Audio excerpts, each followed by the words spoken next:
Welcome class 8 in today's class. Students, as you know in history we are discussing about our activity chapter 8 education and British rule, and in this chapter we have discussed many topics. हम लोगों ने बहुत सारे topics discuss किए हैं जहां हमने पढ़ा कि प्री ब्रिटिश एजुकेशन सिस्टम कैसा था इंडिया में। देन हमने देखा कि ब्रिटिशर्स के आने के बाद किस तरह से एजुकेशन सिस्टम में चेंजेस आना शुरू हो जाते हैं और कैसे वेस्टर्न एजुकेशन को प्रमोट किया जाता है। Our next topic is national education. हमारे कंट्री इंडिया में कुछ नेशनल एजुकेशन को लेकर कुछ स्टेप्स लिए गए फ्रॉम इंडियंस। हमारे इंडियन जो लीडर्स थे उनके द्वारा, जो एजुकेटर्स थे, उन्होंने कुछ नए प्लान्स और पॉलिसीज़ बनाए for our Indian educational system. तो आज हम उसी को डिस्कस करेंगे। Let's start. स्टूडेंट्स, हम लोगों ने डिस्कस किया था कि ब्रिटिशर्स ने किस तरह से वेस्टर्न एजुकेशन को प्रमोट करने के लिए क्रिश्चियन मिशनरीज़ को बुलाया था और बहुत सारे स्टेप्स लिए और बहुत सारी चीज़ें उन्होंने चेंज करना चाहा। अब इस टाइम पर जब वेस्टर्न कल्चर को ग्लोरीफाई किया जा रहा है एजुकेशन के थ्रू, वेस्टर्न साइंस और कल्चर को प्रमोट किया जा रहा है, हमारे जो इंडियंस थे उन्हें ये बात अच्छी नहीं लग रही थी। उन्हें लग रहा था कि एजुकेशन के थ्रू जो ब्रिटिशर्स हैं वो ये ट्राई करने की कोशिश कर रहे हैं, ये करने की कोशिश कर रहे हैं कि किस तरह से वो ब्रिटिश कल्चर और साइंस को, वेस्टर्न साइंस और कल्चर को प्रमोट कर सकते हैं, है ना। और एजुकेशन का साथ लेकर थ्रू एजुकेशन ये सारा काम किया जा रहा है। तो हमारे इंडियंस जो थे उन्हें लगता था कि नहीं, हमें तो हमारे इंडियन कल्चर को फॉलो करना चाहिए, इंडियन कल्चर को ही प्रमोट करना चाहिए और इंडियन कल्चर के बारे में ही लोगों को बताना चाहिए थ्रू एजुकेशन, है ना। लेकिन अब तो सारी चीज़ें वेस्टर्न एजुकेशन में चेंज हो चुकी थी, है ना। तो इस टाइम पर बहुत सारे इंडियंस लीडर्स थे, बहुत सारे एजुकेटर्स थे, जिन लोगों ने को लगा कि हमारा जो नेशनल एजुकेशन सिस्टम है, यानी ये जो एजुकेशन सिस्टम था उस टाइम पर, वो चेंज होना चाहिए और कुछ ऐसा होना चाहिए कि लोगों को अपने कल्चर के बारे में, अपनी हिस्ट्री के बारे में, अपने पास्ट के बारे में, हमारे कंट्री के जो अचीवमेंट्स हैं उनके बारे में और वो सारी चीज़ें बतानी चाहिए जो हमारी कंट्री के को ग्लोरीफाई करे, है ना। कंट्री को बहुत ज़्यादा दिखाए, उसकी विशेषताओं को, उसकी क्वालिटीज़ को शो करे। यूथ को ऐसी चीज़ें बताना ज़रूरी है ना। तो लोगों को ये लगता था, इसके लिए कुछ स्टेप्स लिए गए। तो वो कौन कौन से स्टेप्स थे? फर्स्ट स्टेप जो लिया गया इस चीज़ के लिए वो ये था कि उस टाइम पर national council of education set up किया गया 1906 में। 1906 में national council of education establish किया गया और ये कहा गया कि अब जो एजुकेशन सिस्टम होगा हमारे यहाँ का, वो क्या होगा, उसकी जो मीडियम ऑफ लर्निंग होगी, जो टीचिंग का मीडियम होगा, लैंग्वेज, वो वर्नाकुलर लैंग्वेज होगा। मतलब अभी तक तो जैसे वेस्टर्न एजुकेशन आने के बाद यही बात हो रही थी कि लोगों को इंग्लिश लैंग्वेज में ही, इंग्लिश मीडियम के थ्रू ही पढ़ाया जाएगा, है ना। जो वो कम्युनिकेट करने का मीडियम होगा, जो लैंग्वेज होगी वो इंग्लिश होगी, है ना।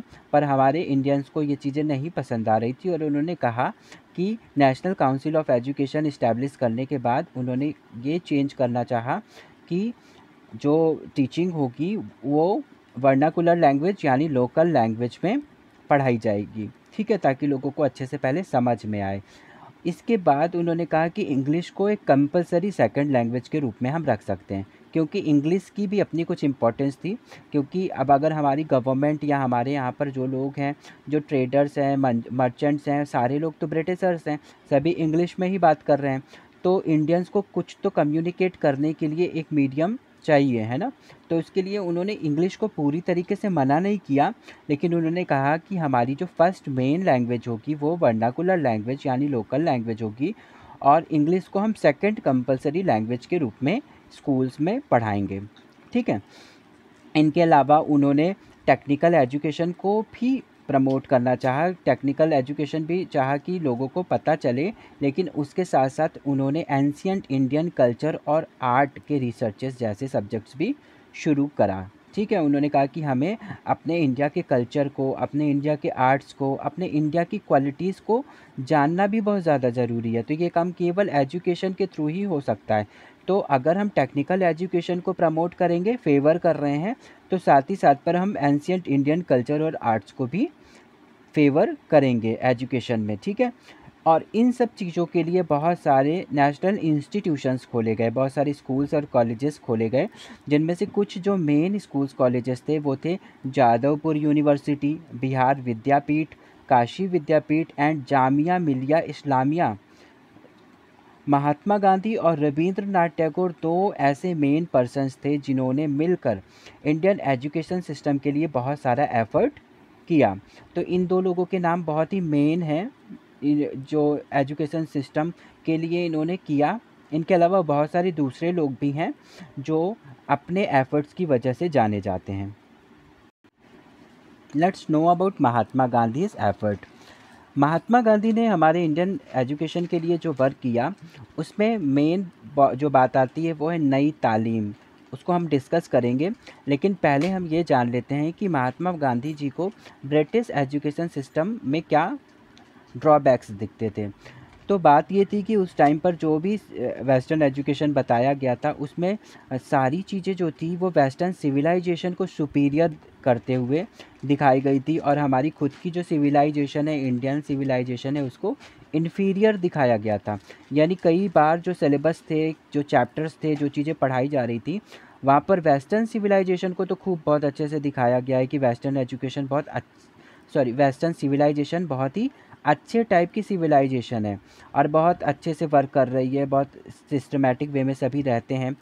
और बार बार इंडियन सिविलाइजेशन को इन्फीरियर दिखाया जा रहा था, यानी उसकी केवल कमियां, नेगेटिव पॉइंट्स ही गिनाए जा रहे थे, जिससे हमारे इंडियंस को हमारे इंडिया पर कोई भी प्राउड नहीं हो सकता था ना। जब हमें पता होगा कि हमारी कंट्री में तो इतनी बुराइयां हैं, तो हम कैसे प्राउड करेंगे कि ये हमारी कंट्री है ना। तो ये चीज़ें तो प्रॉब्लम क्रिएट कर सकती थी। हमें तो सबसे पहले अपनी कंट्री के लिए रिस्पेक्ट को क्रिएट करना चाहिए, और वो हो सकता था जब हम हमारी कंट्री के क्वालिटीज़ को जाने, है ना। तो महात्मा गांधी जी चाहते थे कि ऐसी चीज़ों को पहले तो हटा दिया जाए, एजुकेशन से ही हटा दिया जाए, जहाँ पर हमारी खुद की कंट्री को इन्फीरियर शो किया जा रहा है ना। इसके बाद इन्होंने क्या किया, इन्होंने एक प्रपोज़ल रखा, है ना, एजुकेशन के लिए, जिसका नाम उन्होंने रखा नई तालीम। तालीम का मतलब होता है कि शिक्षा, है ना। तो नई तरह की शिक्षा या नई तालीम, न्यू एजुकेशन, ठीक। अब इस एजुकेशन के थ्रू इन्होंने कोशिश की कि लोगों को नॉलेज हो, प्रैक्टिकल चीज़ों का प्रैक्टिकल नॉलेज हो, उनको ऐसी चीज़ें पढ़ाई जाए जो उनके लाइफ में हेल्प कर सके। उनको सब्जेक्ट्स ऐसे इंक्लूड किए जाएँ जो उनको सेल्फ डिपेंडेंट बनाएं, यानी उनको कुछ क्राफ्ट से रिलेटेड वर्क, कुछ इस तरह से सब्जेक्ट्स की शुरुआत करी जाए, उसमें जोड़ा जाए, जिसे पढ़ने के बाद बच्चा किसी न किसी तरह का हैंड वर्क कर सके, कुछ भी वर्क वो कर सके, और अपना और अपने फैमिली को की अर्निंग का सोर्स भी बन सके, है ना। सेल्फ सफिशिएंट हो, उसे डिपेंडेंट ना होना पड़े किसी और के ऊपर। तो ऐसे एजुकेशन सिस्टम को वो चाहते थे। साथ ही साथ वो चाहते थे कि एजुकेशन सिस्टम ऐसा हो जो हमारे ओन कल्चर को और हमारे मदर लैंड के रिस्पेक्ट को भी प्रमोट कर सके। मतलब ऐसी चीज़ें हम पढ़ें जिससे हमें रिस्पेक्ट क्रिएट हो हमारे कल्चर और हमारे मदरलैंड इंडिया के ऊपर, है ना। तो ये कुछ स्टेप्स थे महात्मा गांधी जी के, जिनमें मेन नई तालीम है, जो नई तालीम इंट्रोड्यूस किया इन्होंने। ये बहुत अच्छा एफर्ट रहा है महात्मा गांधी जी का। नेक्स्ट पर्सन जो थे वो थे रविंद्रनाथ टैगोर जी, जिन्होंने उस टाइम पर बहुत अच्छा वर्क किया एजुकेशन को लेकर। रविंद्रनाथ टैगोर जी ने भी बहुत सारे ऐसे पॉइंट्स ऑब्ज़र्व किए ब्रिटिश एजुकेशन सिस्टम के, जो उन्हें सही नहीं लग रहे थे। उन्हें लग रहे थे कि ये सारी चीज़ें चेंज कर देने चाहिए। वो साथ में ये बिलीव करते थे कि ह्यूमन बीइंग्स बहुत ही क्रिएटिव होता है और अपने आसपास की जो चीज़ें हैं उसको बहुत जल्दी ही सीख पाता है ना। इसके लिए उन्होंने कहा कि जो लर्निंग प्रोसेस होगा, यानी जो टीचिंग होगी, वो 4 वॉल्स के अंदर नहीं होगी, यानी कोई क्लासरूम के अंदर नहीं होगी, और हम बच्चों को एक जगह पर बैठाकर, एक जगह पर मतलब बंद जगह पर अगर सिखाना चाहते हैं, तो वो उनके लर्निंग में किसी न किसी तरह से रुकावट क्रिएट करेगी। तो वो चाहते थे कि बच्चे ओपनली पढ़ें, जिन चीज़ों को बताया या दिखाया जा रहा है उनको ले जाकर दिखाया जाए, नेचर के साथ मिलकर हम काम करें, हम नेचर में जाए रहें और जो भी चीज़ें हम उनको बता रहे हैं, सिखाना चाहते हैं, वो दिखाकर पढ़ाएँ, है ना? जब अगर हम उसको दिखा देते हैं कि ये देखो ये इस तरह के माउंटेन्स होते हैं, ऐसे रिवर होते हैं, या जो चीज़ें भी हम उनको बताना चाहते हैं, तो बच्चे अपने क्रिएटिव माइंड को यूज़ करते हुए उन चीज़ों को बहुत अच्छे से सीख पाएंगे, है ना? तो ये प्रैक्टिकल नॉलेज पे ये भी फोकस करते थे और चाहते थे कि स्टूडेंट्स के माइंड को वॉल्स में के अंदर रख कर हम मतलब नहीं पढ़ा सकते, नहीं सिखा सकते, बल्कि हम उन्हें फ्री छोड़कर सिखा सकते हैं। इसके लिए उन्होंने एक एजुकेशनल इंस्टीट्यूशन खोला, शांति निकेतन।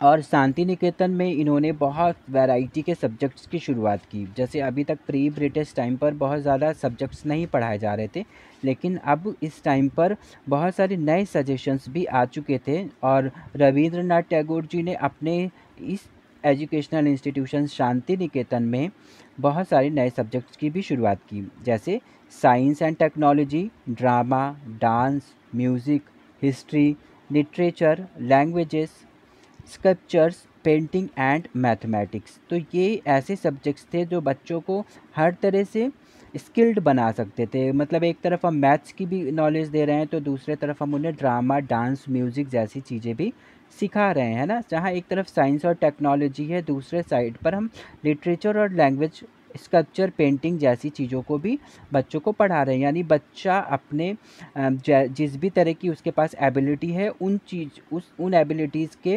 अकॉर्डिंग आगे जाकर कुछ अच्छी अर्निंग भी कर सकेगा, है ना? तो उनके पास बहुत सारे ऑप्शंस यहाँ पर आ जाते हैं कि वो जिस फील्ड में जाना चाहता है उस फील्ड में आगे जाकर कर सकता है।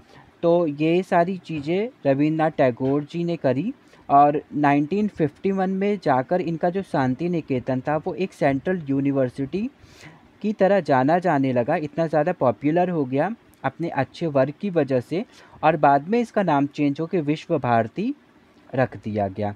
तो ये रवींद्रनाथ टैगोर जी का कुछ एफ़र्ट्स थे, कुछ इनके स्टेप्स थे जिनकी वजह से हमारा एजुकेशन सिस्टम बहुत हद तक इम्प्रूव हो पाया। Here one case study is also given in your book, जो है सर सैयद अहमद ख़ान जी के बारे में। इन्होंने भी एजुकेशन के लिए जो वर्क किया उस टाइम पर, उसके बारे में। तो यहाँ पर ये बताया जा रहा है कि जो सर सैयद अहमद ख़ान जी थे वो सपोर्ट करते थे वेस्टर्न साइंस और इंग्लिश लैंग्वेज को के लर्निंग को, है ना। तो इन्हें पसंद था वेस्टर्न साइंस और इंग्लिश लैंग्वेज। ये चाहते थे कि लोगों में साइंटिफिक, मुस्लिम्स में, स्पेशली मुस्लिम्स में साइंटिफिक टेम्परामेंट की शुरुआत हो। मुस्लिम्स जो हमारे इंडिया में रह रहे हैं वो साइंटिफिकली सोच सके, लॉजिकल सोच सके, लॉजिकली काम कर सके। इन्होंने इस टाइम पर इनकी जो एक the scientific society established by the sir Syed Ahmad Khan translated scientific works into Urdu. तो क्योंकि उस टाइम पर जो मुस्लिम्स थे वो डिफरेंट लैंग्वेजेस को तो नहीं जानते थे, लेकिन उर्दू लैंग्वेज को ज़्यादा अच्छे से समझ सकते थे, है ना। तो जो उस टाइम पर साइंटिफिक वर्क्स करे गए थे, जो बुक्स थी, साइंटिफिक बुक्स थी, साइंस वगैरह की, मैथ्स की बुक्स थी, वो इंग्लिश में थी, क्योंकि वेस्टर्न एजुकेशन वाली चीज़ें इन्हें पसंद थी, तो वो सब कुछ तो इंग्लिश में थी। लेकिन अब उस इंग्लिश को वो कैसे मुस्लिम्स तक पहुंचाते, जबकि मुस्लिम्स को केवल उर्दू समझ में आ रही है उस टाइम पर, है ना। तो इसके लिए इनका जो साइंटिफिक सोसाइटी इन्होंने एक इस्टेब्लिश करा था, तो सभी लोगों ने मिलकर इनके हेल्प के साथ क्या किया कि जो भी साइंटिफिक वर्क्स उस टाइम पर हुए थे उसको उर्दू लैंग्वेज में ट्रांसलेट कर दिया, ताकि अब इनके वो मुस्लिम मेंबर्स जो कि उर्दू जानते हैं वो भी अब इन साइंटिफिक चीज़ों को पढ़ पाएंगे, है ना। तो और इसके साथ साथ इन्होंने उर्दू लैंग्वेज के भी डेवलपमेंट के लिए बहुत सारा वर्क किया। सर सैयद अहमद ख़ान जी ने 1875 में इन्होंने इनके एक मतलब हेल्प करा हिदायतुल्लाह ख़ान जी ने, जो कि जिनके साथ मिलकर सर सैयद अहमद ख़ान जी ने फाउंडेशन रखी मोहम्मदन एंग्लो ओरिएंटल स्कूल की, है ना। और ये क्योंकि ब्रिटिश एजुकेशन के फेवर में थे, तो इन्होंने इसका नाम ही मोहम्मदन एंग्लो ओरिएंटल स्कूल रखा है। एंग्लो का मतलब ब्रिटिश या इंग्लिश होता है, और मोहम्मदन मोहम्मदन वर्ड मुस्लिम्स के लिए यूज़ किया जाता है ना। तो ये स्कूल, ये इंस्टीट्यूशन इन्होंने अलीगढ़ में इस्टेब्लिश किया, और यहाँ पर जो टीचिंग पैटर्न था, जो यहाँ पर करिकुलम था, जो सब्जेक्ट्स थे, वो पूरी तरीके से इंग्लिश पब्लिक स्कूल्स पर बेस्ड थे।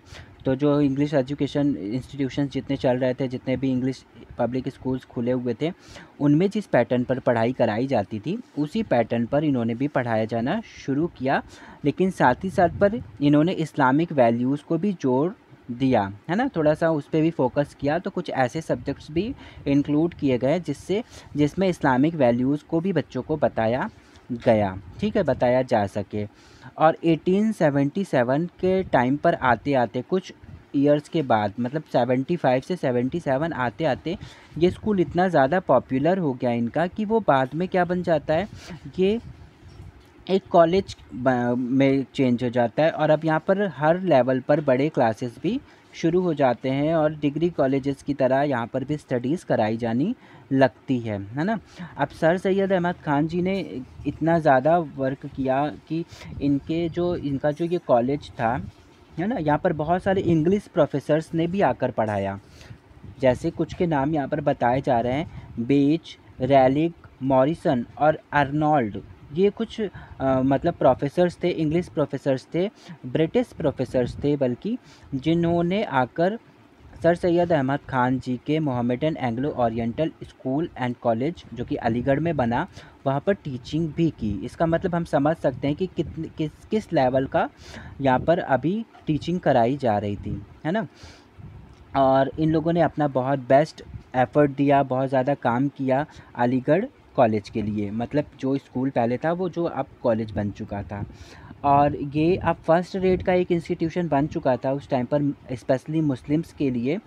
और बाद में शुरू के टाइम पर जो इस मतलब इस कॉलेज का जो एफिलिएशन था, जो यहाँ पर मान्यता मिली थी, वो कलकत्ता यूनिवर्सिटी से मिली हुई थी। लेकिन बाद में फिर कुछ टाइम के बाद इसकी मान्यता इलाहाबाद यूनिवर्सिटी के साथ मिल जाती है। जो हमारे यहाँ का इलाहाबाद यूनिवर्सिटी है, इसके साथ ये एफिलेटेड हो जाता है ना। और साथ ही साथ पर ये जो हमारा कॉलेज था अलीगढ़ का, ये फर्स्ट रेजिडेंशियल स्कूल था उस टाइम पर इंडिया का। मतलब इंडिया में अभी तक कोई भी रेजिडेंशियल स्कूल्स नहीं थे, ठीक है।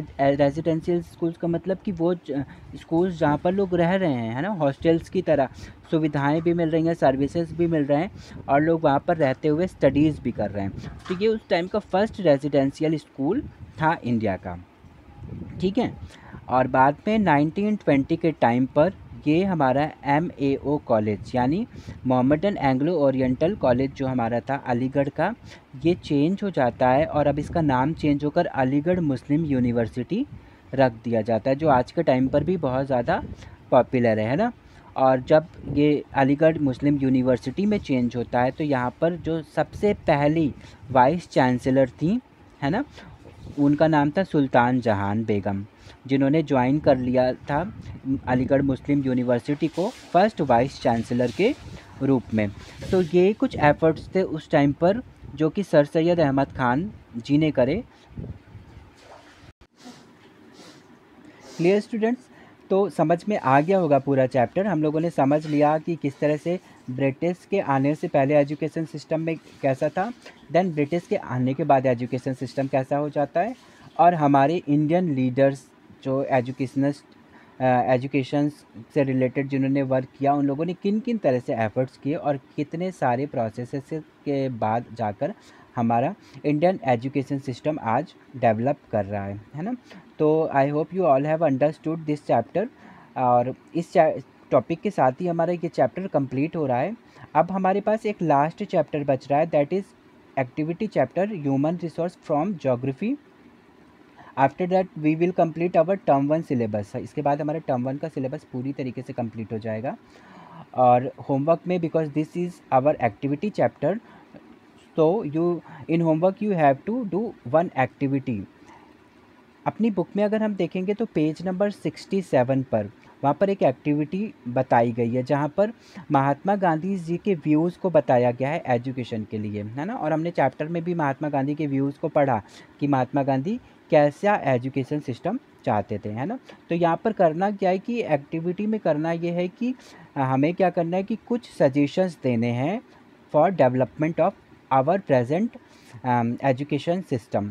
ठीक है, हम 5-10 एटलीस्ट 10 तो सजेशंस होने ही चाहिए और बहुत अच्छे टाइप के सजेशंस होने चाहिए कि हमें किन और कौन कौन से स्टेप्स लेने चाहिए हमारी इंडियन गवर्नमेंट को, ताकि हमारा एजुकेशन सिस्टम प्रेजेंट टाइम का और ज़्यादा इम्प्रूव हो सके, है ना। तो करिकुलम में क्या ऐड करना चाहिए, सिलेबस में क्या ऐड करना चाहिए, पैटर्न क्या होना चाहिए स्टडी करने का, और उनसे रिलेटेड जो भी सजेशंस होंगे तो 10 पॉइंट 15 पॉइंट्स में हमको ये होमवर्क में करके सेंड करना है। ठीक है, because this is our activity chapter and we are doing an activity from this chapter, so you will get marks for this activity also, है ना। एक्टिविटी के लिए फिर हमें मार्क्स भी तुम लोगों को मिलेगा, तो टाइमली से सबमिट कर देना अपने गूगल क्लासरूम में। क्लियर? तो now we will meet in our next class. Till then take care and have a nice day.